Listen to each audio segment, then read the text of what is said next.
Neiculiță, buze dulci, că și dulceața de luci, că ai mâncat, tot ai mâncat și nu te-ai mai sătura. La tine când mă gândesc, din picioare mă topesc. Nu știu altă mândră ai, ori doar mie gură-mi dai, mai.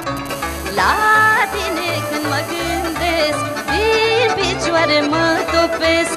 Nu știu altă mândră ai, ori doar mie gură-mi dai, mai.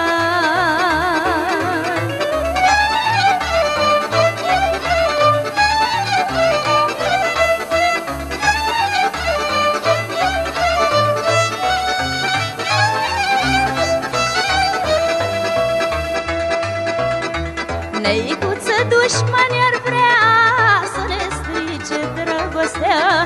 Îi primești la tine în casă și mănânci cu ei la masă. Dar mă rog la Dumnezeu să asculte de gândul meu. Cine o mai vorbi de mine, să n-aibă parte de bine.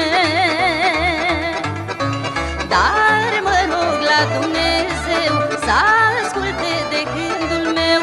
Cine o mai vorbi de mine, să n-aibă parte de bine.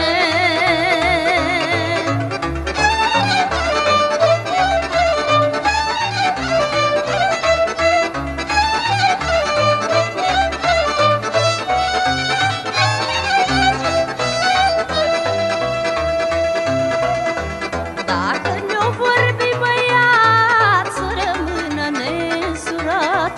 De-o fi fată tinerea, să fie tot singurea. De-i bărbat sau de-i nevastă, să n-aibă copii la masă. Să nu-și afle dragostea, câte zile ori avea, mai. Să trăiască curât până ori intra în pământ. Dumnezeu să-i pedepsească de rău, să nu mai vorbească.